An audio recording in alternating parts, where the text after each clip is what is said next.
जय हिंद मेरे प्यारे दोस्तों। आज मैं आपको कक्षा 10 प्रश्नावली 13.1 का प्रश्न संख्या तीसरे का हल कराऊंगा। कर निम्नलिखित बंटन एक मोहल्ले के बच्चे के जेब खर्च दर्शाता है। यानी जो दैनिक जेब 72 रुपये में यह हमें दिया हुआ है। जेब खर्च बच्चों की संख्या दी हुई, मोहल्ले के बच्चों के जेब खर्च माध्य जेब खर्च 18 रुपये, यानी माध्य हमें बता दिया है कि 18 रुपये है लगभग सभी बच्चों का जेब खर्च। तो लुप्त बारंबारता एफ ज्ञात कीजिए।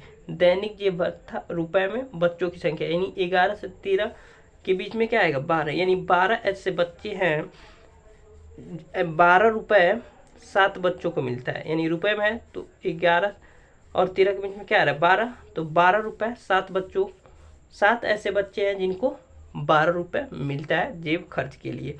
और 15 और 13 के बीच में क्या आएगा 14, 14 रुपये 6 बच्चों को मिलता है।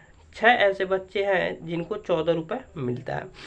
और 16 ऐसे 15 और 17 के बीच में क्या आएगा 16, तो 16 9 ऐसे बच्चे हैं जिनको 16 रुपये जेब खर्च करने को मिलता है। और 13 ऐसे बच्चे हैं जिनको 17-19 के बीच में क्या आएगा 18, 13 ऐसे बच्चे हैं जिनको 18 रुपये जेब खर्च को मिल रहा है।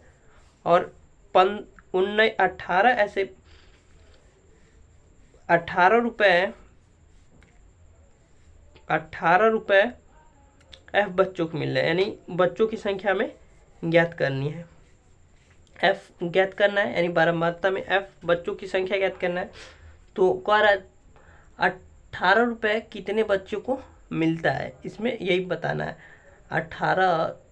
18 से हमारे पास 21 दिया है ना, 19 से 21 दिया है, तो 19 और 21 के बीच में क्या आएगा 20, तो 20 रुपये कितने बच्चों को मिलता है, यही हमें एफ ज्ञात करना है। ठीक है। और 21 से 23 के बीच में 22 आ रहा है, तो 5 बच्चों को 22 रुपये मिल रहा है जेब खर्च का, और 4 बच्चों को 24 रुपया मिल रहा है जेब खर्च को। और हमें बताना है कि 20 रुपये कितने बच्चे को मिल रहा है जेब खर्च करने के लिए। ठीक है। तो मुझे ऐसा है कि आपको समझ में आ गया होगा प्रश्न। अब बना लेते हैं।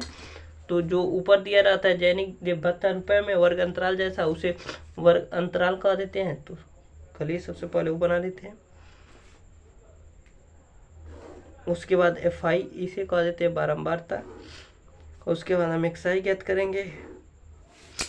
तो हमारे पास वर्ग अंतराल हो जाएगा, वर्ग अंतराल क्लास इंटरवल इंग्लिश में कहते हैं। तो 11 से 13,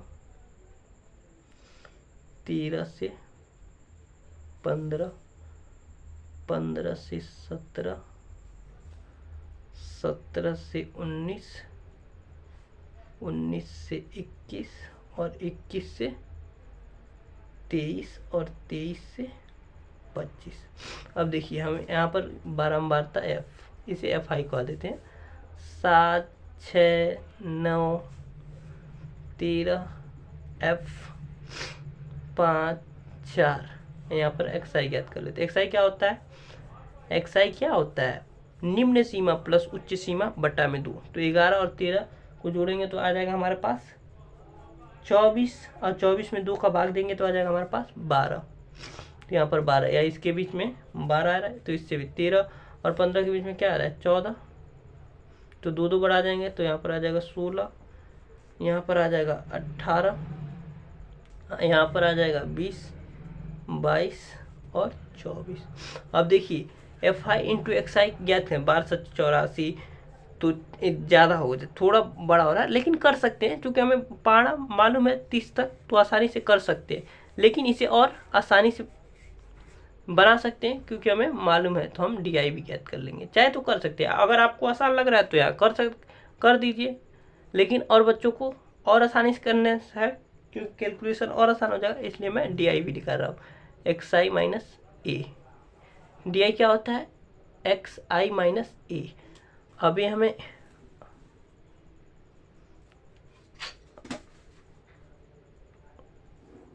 एक्स आई माइनस ए, एक्स आई क्या है हमारे पास 12 14, ये सब एक्स आई है, यहाँ पर लिखा ही हुआ है। और ए क्या होता है बीच वाली संख्या, 2 2 4 2 6 1 7, तो हमारे पास ए हो जाएगा। ठीक है, बीच वाली संख्या। तो 18 में से 12 जाएगा तो माइनस का 6। क्यों माइनस लगा? क्योंकि माइनस 18 यहाँ पर 18 है, बड़ा है, और x की वैल्यू छोटी है इसलिए।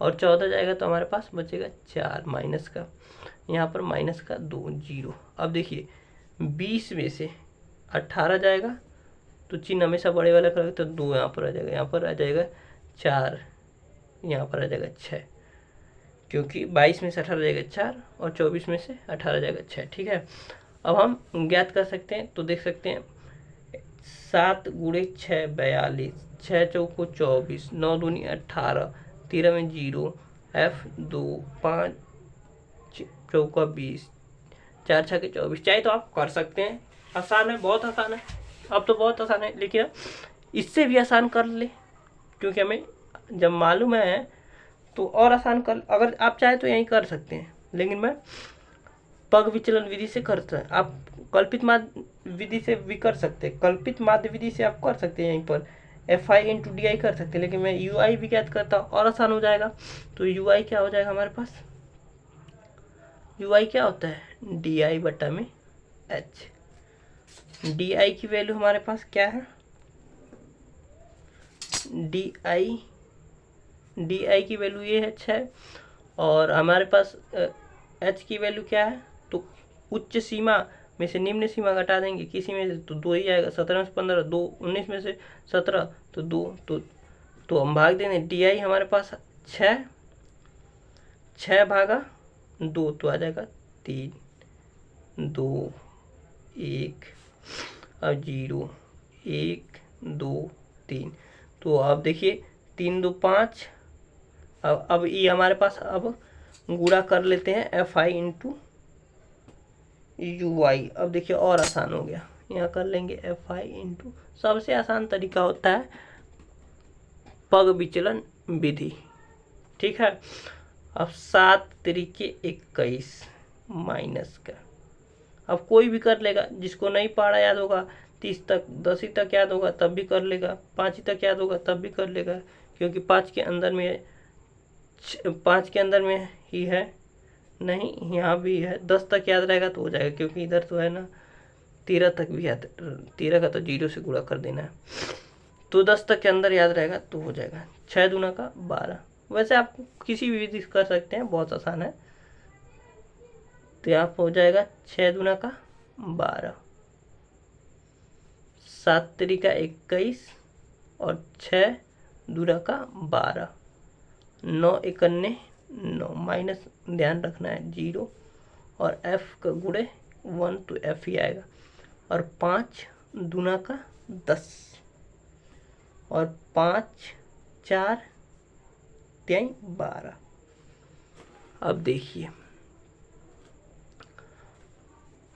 2 1 3 और 9 12, 12 का हमारे पास आ जाएगा 2, यहाँ पर जगह होगा आपका तो लिख लीजिएगा, इधर लिख लीजिएगा। तो 2 1 3 9 3 12 का 2, यहाँ पर जोड़ बहुत आसान हो गया, 9 3 12 का 2, और 2 1 3 और 3 1 4, माइनस का 42, और इधर जोड़ देंगे तो 22। तो यहाँ पर लिख देते हैं कुल FI इंटू UI। ठीक है, तो क्या आ जाएगा हमारे पास? 22 में से 42 जाएगा तो हमारे पास आ जाएगा 20, माइनस का चिन्ह हमेशा बड़े वाले का लगता है। तो हमारे पास सब चीज़ ज्ञात हो गया, और कुल FI ज्ञात कर लेते हैं। तो कुल FI की वैल्यू आएगी हमारे पास 7 6 13 और 13 13 26, और 26 और 26 और 9 26 4 30 5 35 5 40 4 44, 44 और प्लस एक F बचा था तो F। तो हमारे पास फार्मूला क्या होता है x बार का पग विचलन विधि का? तो A प्लस ब्रैकेट में कुल FI इंटू UI बटा में कुल FI इंटू H। अब मान पुट कर देंगे। A की वैल्यू हमारे पास क्या थी? 18, और हमारे पास प्लस कुल FI और UI की वैल्यू क्या थी? माइनस का 20, इंटू H की वैल्यू क्या थी? 2, और बटा में कुल FI की वैल्यू क्या है? 44 प्लस F। अब देखिए x बार की वैल्यू भी दिया है हमारे पास, 18 जेब खर्च, हमें तो एफ की वैल्यू ज्ञात करना है। तो 18 यहाँ पर 18 प्लस माइनस माइनस और 20 दूना का 40 बटा में 44 प्लस एफ, ठीक है ना। और यहाँ एफ भी बचा हुआ प्लस एफ, भूल गए थे तो लिख दिए प्लस एफ। तो यहाँ पर क्या हो जाएगा प्लस एफ, तो गुणा कर देंगे तो 2f आ जाएगा। इसको ब्रैकेट में ही रहने देते, ठीक है। Minus minus plus minus, minus plus minus, plus minus और माइनस प्लस माइनस, यह भी माइनस हो जाएगा, ठीक है। इसको हटा देते ब्रैकेट, ठीक है। अब देखिए 18 अब प्लस का इधर करेंगे तो पश्चात माइनस का, और यहाँ पर हमारे पास क्या आया था माइनस का 40 और माइनस का 2f, माइनस का 2f, 44 प्लस f 0 हो जाएगा। तो 40 माइनस 2f